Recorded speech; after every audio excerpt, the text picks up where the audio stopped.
انسان سکون کی تلاش میں کیا کچھ نہیں کرتا۔ آج کل لوگ مری جا رہے ہیں کہ وہاں موسم کے لطف سے مالا مال ہوں۔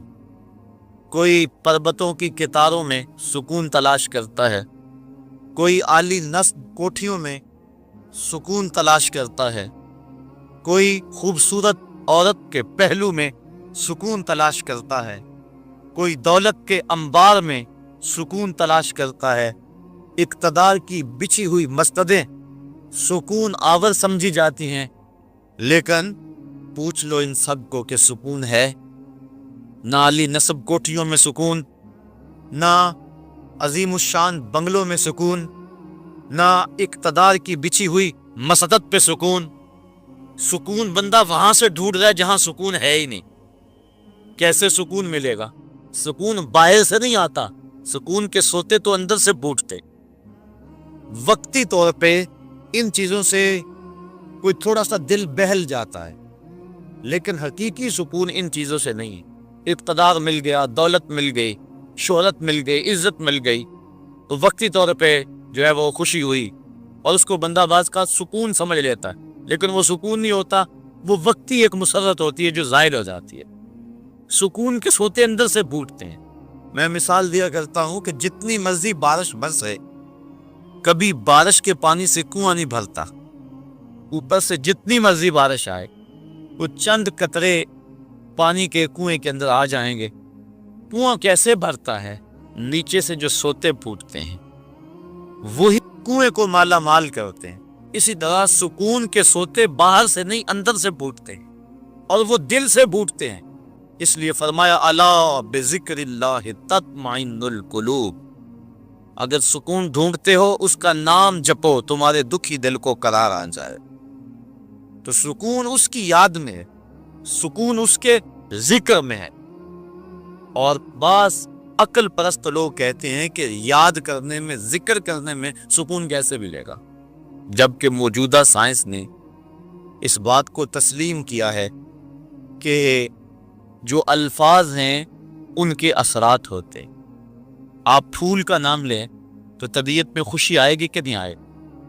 کسی اپنے عزیز دوست کا تذکرہ چھیڑ دیں، ماں کا تذکرہ چھیڑ دیں، باپ کی باتیں کرنے لگ جائیں تو طبیعت میں تسکین آئے گی۔ خوشبو کی باتیں چھیڑے تو ماحول میں ایک خوشبو پھیل جائے گی۔ لیکن اگر کسی کری المنظر شخص کی بات چھیڑ دیں، کسی ظالم کا تذکرہ چھیڑ دیں، کسی قتل کی کہانی کو چھیڑ کے بیٹھ جائیں، ظلم، جبر اور بربریت کسی بات کو چھیڑ کے بیٹھ جائیں، اثرات اس طرح کے ذہن میں مرتب ہو گیا۔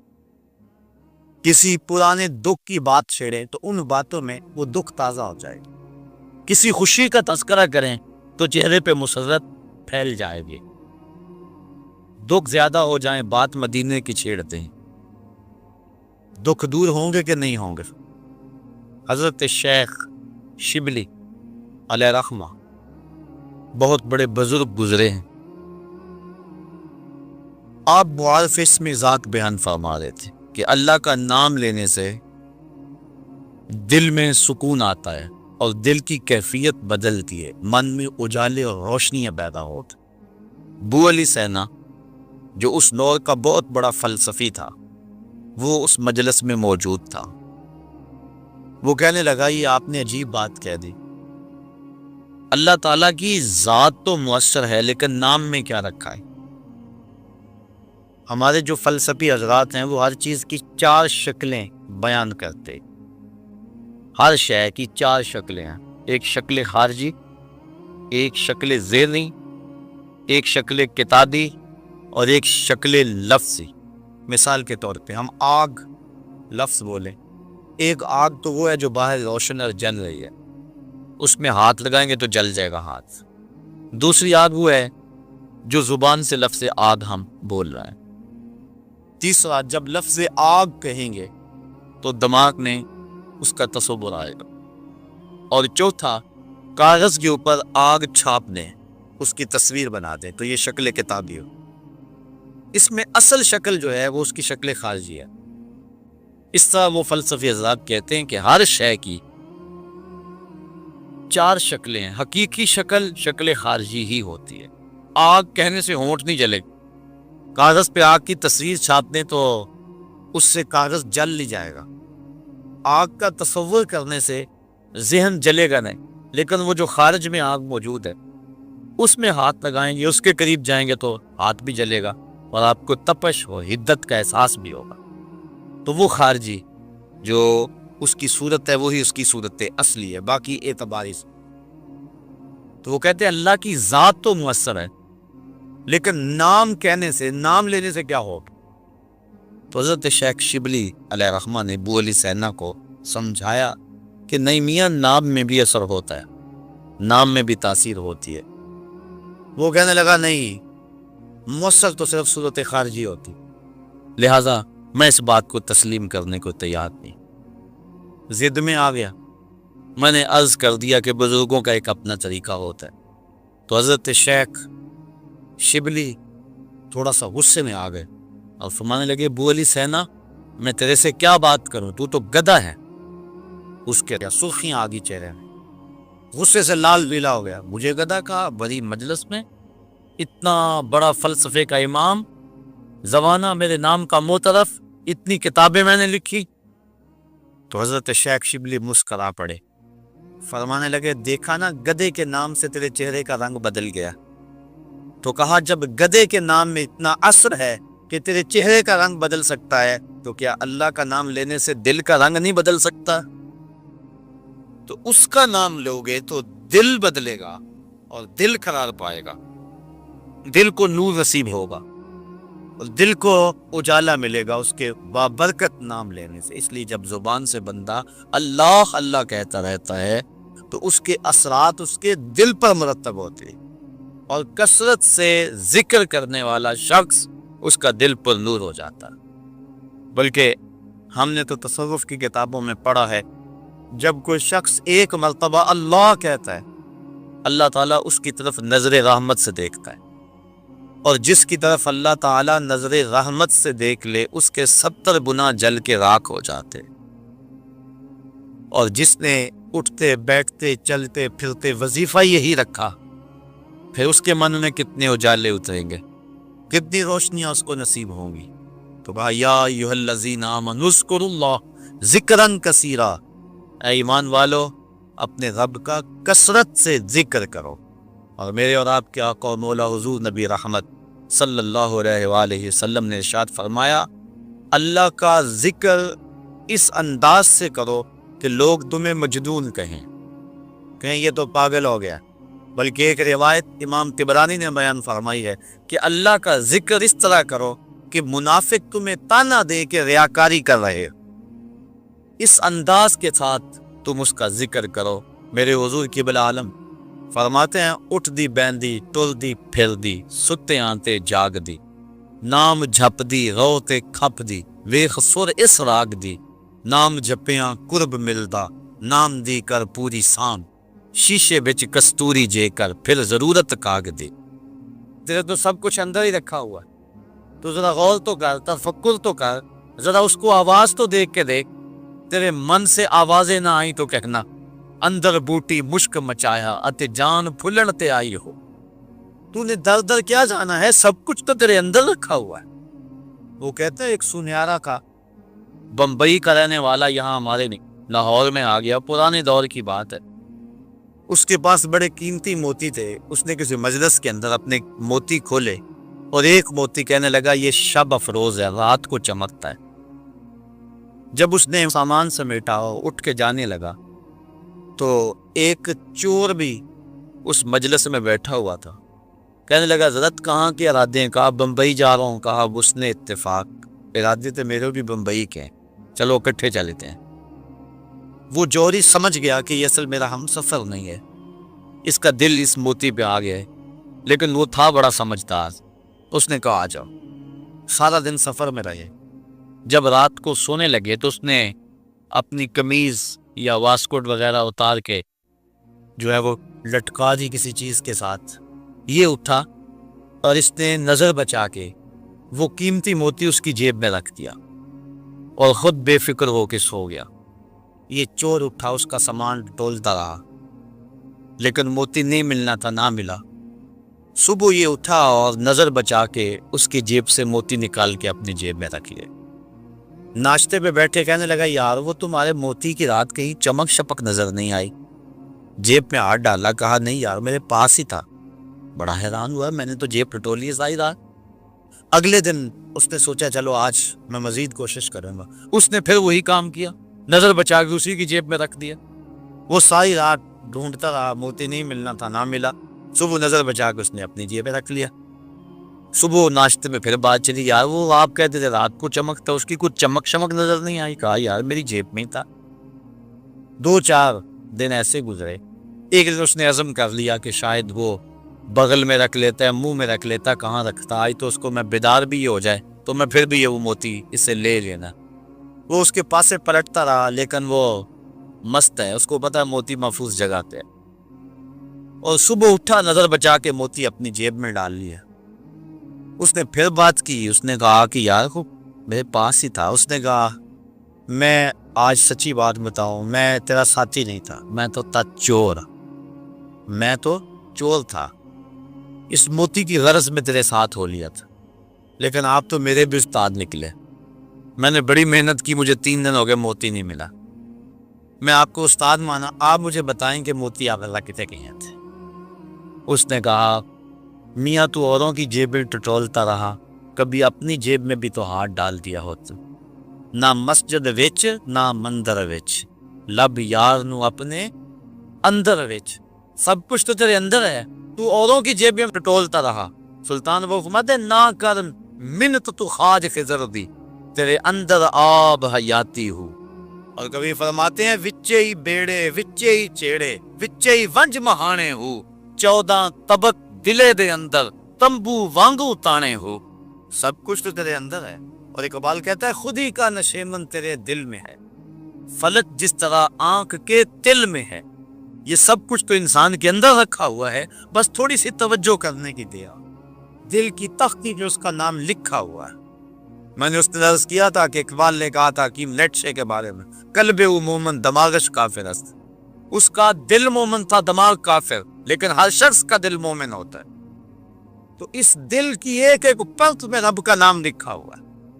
اور کافر کو کافر اس لیے کہتے ہیں کہ وہ اس حقیقت کو چھپا دیتا ہے۔ یہ جو کاشتکار زمین کو کھود کر اس کے اندر بیج رکھتا ہے نا، اس کو بھی عربی میں کافر کہتے ہیں، کاشتکار کو، بیج کو چھپانے والا۔ تو کافر کو کافر اس لیے کہتے ہیں کہ وہ حق کو چھپاتا ہے۔ تو ہمارے سینے کے اندر ہمارے رب کا نام موجود ہے، اور دل تو ٹھکانا ہی اس کا ہے، دل تو بنایا ہی اس لیے ہے کہ یہ اللہ کا عرش بنے۔ اور وہ فرماتا ہے کہ میں زمین و آسمان میں کہیں نہیں سماتا، مجھے ڈھونڈنا ہو تو مومن کے دل میں تلاش کر۔ دلوں کے اندر اس کے ڈیرے اور اس کے بسیرے ہیں، تو اس کا ذکر کر کے دل جلا پاتا ہے، دل تسکین پاتا ہے، دل میں روشنی ہوتی ہے۔ تو ہمارا مزاج یہ ہونا چاہیے کہ اٹھتے بیٹھتے چلتے پھرتے اس کے ذکر کو ہم حرز جا بنا لیں۔ جب بندہ ایک مرتبہ کہتا ہے سبحان اللہ، زمین آسمان کے درمیان جتنا فاصلہ ہے سارا نور سے بھر جاتا ہے۔ یہ برکتیں ہیں ذکر کی۔ اس کا نام تو لے، کوئی معمولی نام ہے؟ جب زبان پہ اللہ کہتا ہے 14 طبق روشن ہو جاتے ہیں۔ یہ اتنا بڑا نام ہے، یہ اتنا بڑا وظیفہ ہے کہ اس سے بڑا کیا وظیفہ ہو سکتا ہے؟ اس کا نام، اس کا ذکر۔ تو فرمایا اللہ کا ذکر اتنی کثرت سے کرو کہ لوگ تمہیں کہیں مجنون ہیں، اور منافق تمہیں ریاکاری کے تانے دے۔ تم اٹھتے بیٹھتے چلتے پھرتے اس کے ذکر کو حرز جاں بنائے رکھو، یہی تمہارا سرمایہ ہے، یہی تمہارا وظیفہ ہے۔ دکھے ہوئے دل کا بھی یہی علاج ہے، پریشان خاطری کا بھی یہی علاج ہے۔ اندر کی کالک اس کے ذکر سے دھلتی ہے۔ حضور فرمایا لکل شیء سقالۃ وسقالۃ القلوب ذکر اللہ۔ ہر شے کا زنگ دور کرنے کے لیے کچھ نہ کچھ بنایا گیا۔ کپڑے کو میل لگ جائے تو صابن یا سرف سے دھوتے ہیں، اس طرح لوہے کو زنگ لگ جائے تو ریگ مال سے صاف کرتے ہیں۔ ہر شے کا زنگ دور کرنے کے لیے کچھ نہ کچھ ہے. فرمایا دلوں کو زنگ لگ جائے تو اللہ کا ذکر کرو, تمہارے دل ستھرے ہو جائیں گے. وَسَقَالَةُ الْقُلُوبِ ذِكْرُ اللَّهِ, دل کی ثقالت, دل کے زنگ کو دور کرنے کا جو آلہ ہے وہ اللہ کا ذکر ہے. جب انسان ذکر کرتا ہے تو دل جلا پاتا ہے, دل روشنی پاتا ہے. گناہ سے دل میلا ہوتا ہے. روایت میں آتا ہے جب انسان گناہ کرتا ہے تو اس کے دل میں ایک سیاہ نقطہ لگ جاتا ہے. اگر وہ توبہ کے آنسوؤں سے اس کو دھو لے تو اس کا دل شفاف ہو جائے گا, اور اگر وہ توبہ نہیں کرتا اور تکرار گناہ کرتا ہے تو اس نقطے کے ساتھ ایک اور نقطہ لگ جاتا ہے. وہ غیر مرئی نقطہ ہے, ہم اپنی آنکھوں سے نہیں دیکھ سکتے, لیکن وہ دل کے اوپر پھیلتا چلا جاتا ہے. گناہ پر گناہ اس کے دل کو سیاہ کر دیتا ہے. پھر ایک ایسا موقع بھی آتا ہے کہ اسے بدی اور نیکی میں تمیز ختم ہو جاتی ہے. یہ شخص پکا نمازی ہو, نماز چھوٹ جائے اس کی تو اس کی زندگی میں جو چین ہوتا ہے وہ لٹ جاتا ہے. جتنی دیر تک نماز پڑھ نہیں لیتا اتنی دیر تک اسے سکون نہیں آتا. جس شخص کے ضمیر پر ظلم کا داغ نہ ہو, وہ کسی کو گالی بھی دے بیٹھے تو خود پریشان ہو جاتا, کسی کو تھپڑ بھی مار بیٹھے تو خود پریشان ہو جاتا. جتنی دیر تک اس سے معذرت نہیں کرتا اسے سکون نہیں آتا. اسی طرح اللہ تعالیٰ نے یہ دل کو پاک پیدا کیا, یہ ہم نے آپ اس کو گندا کیا. نفس پلیت پلیت چا کیتا, اساں اصل پلیت تا ناس سے. نفس نے ہمیں پلیت کر دیا, ہم تو پاک آئے تھے, ستھرے آئے تھے. اور میاں صاحب علیہ رحمہ فرماتے ہیں چٹی چادر پھمنا والی تے داغ نہ لاوی جڑیاں, پھر نہ آکھی حشر دہاڑے حال ربا کی بنیا. تو یہ چٹی چادر ہے بالکل, تو اس کے اوپر کہیں داغ نہ لگا بیٹھ, اور اگر اس کے اوپر داغ پہ داغ لگ جائے اور دل سیاہ ہو جائے تو پھر حق و باطل کی تمیز ختم ہو جاتی. پھر گناہ پہ گناہ کرے اسے فتح نہیں ہوتا, چونکہ جو پہلے ہی داغ چادر ہو ایک اور دھبا لگ جائے گا تو کوئی پریشانی نہیں ہوگی. چٹی چادر پہ معمولی سا داغ بھی لگے گا تو ہر ایک کو نظر آئے گا, محسوس کیا جائے گا کہ یہ داغ لگا ہوا ہے. اس لیے گناہ کرنے کا جو شخص مزاج بنا لیتا ہے اس کے لیے گناہ مشکل نہیں رہتا, بلکہ روایت میں آتا ہے کہ جب مومن گناہ کرتا ہے تو اس کی حالت یہ ہوتی ہے جس طرح بہت پہاڑ کے نیچے آ گیا کہ ابھی اوپر سے وہ گر جائے اور اسے کچل دے. اور منافق جب گناہ کرتا ہے تو وہ یوں محسوس کرتا ہے جس طرح جو ہے مکھی بیٹھی تھی اور اس نے اس کو اڑا دیا. تو ہم دیکھیں کہ ہمارا دل کہیں اتنا سیادتی ہو گیا, اللہ کے حکموں کو توڑے میں پرواہ نہ ہو, نماز چھوڑے ہمیں پرواہ نہ ہو, آنکھ بھٹک رہی ہو ہمیں پرواہ نہ ہو, خیال بہک رہا ہو ہمیں پرواہ نہ ہو, زبان گند بول رہی ہو ہمیں پرواہ نہ ہو, ذہن غلط سوچ رہا ہو ہمیں پرواہ نہ ہو, کسی پہ ظلم جبر کا بازار گرم کیے ہوئے ہوں, کتنوں کے دل توڑ رہے ہوں, کتنوں کو ستا رہے ہوں اور پھر بھی چین کی نیند سو جائیں, پھر اس کا مطلب یہ ہے دل سیاہ ہو گیا. کہ کسی کو دکھ دے کر بھی دکھ نہیں ہوتا, کسی کو اذیت دے کر بھی تکلیف نہیں ہوتی, کسی کا مال لوٹ کر اور خون پی کر بھی آرام سے یہ سو جاتا ہے. یہ ہے اس کی کیفیت, تو پھر دل سیاہ ہو گیا. اب اس دل کی سیاہی کیسے مٹے گی؟ توبہ کے پانی سے. جب اشک ندامت گرتا ہے تو دل کے میل دھو دیتا ہے.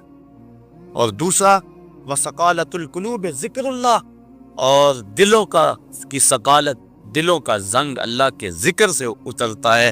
تو جب اللہ کا ذکر کثرت سے کرے گا تو اس کو تسکین کی دولت نصیب ہو جائے گی. تو اللہ فرماتا ہے الا بذکر اللہ تطمئن القلوب, سن لو دلوں کی طمانینت اس کے ذکر میں ہے. اور فرمایا کچھ رجال ایسے ہیں, کچھ اللہ کے بندے ایسے ہیں کہ اللہ کا ذکر اس انداز میں کرتے ہیں کہ بیع و شراء اور تجارت ان کو اللہ کے ذکر سے روکتی نہیں ہے. یعنی وہ کام بھی کر رہے ہوتے اور ذکر بھی کر رہے ہوتے. حضرت شاہ نقشبند بخاری علیہ رحمہ آپ فرماتے ہیں میں نے منام ایک شخص کو دیکھا 70,000 دراہم کا کاروبار کر رہا تھا. میں حیران ہو گیا کہ یہاں آ کر اتنا بڑا کاروبار, لیکن جب میں نے غور کیا تو اس کا دل ایک لمحے کے لیے بھی رب کی یاد سے غافل نہیں تھا. اور میں نے ایک شخص کو کعبۃ اللہ کا طواف کرتے دیکھا لیکن اس کا دل رب کی یاد سے غافل تھا. تو دل کا اس کے ساتھ لگ جانا اور ایک لمحے کی غفلت کا طاری نہ ہونا, یہ حقیقت ذکر ہے اور یہ مومن کا مطلوب ہے. وہ ایک لمحہ بھی جو ہے وہ اپنے رب سے غافل نہیں ہوتا. غفلت اس کی موت ہے. غفلت ہوگی تو شیطان آئے گا, غفلت ہوگی تو وسوسہ آئے گا, غفلت ہوگی تو گناہ سازد ہوگا. لہذا وہ غافل ہی نہ ہو. اور مرشد باہو اس لیے کہہ گئے کہ جو دم غافل سو دم کافر. کوئی لمحہ غفلت میں گزرے نہ, تم ایک ایک لمحہ اپنے رب کی یاد میں رہو.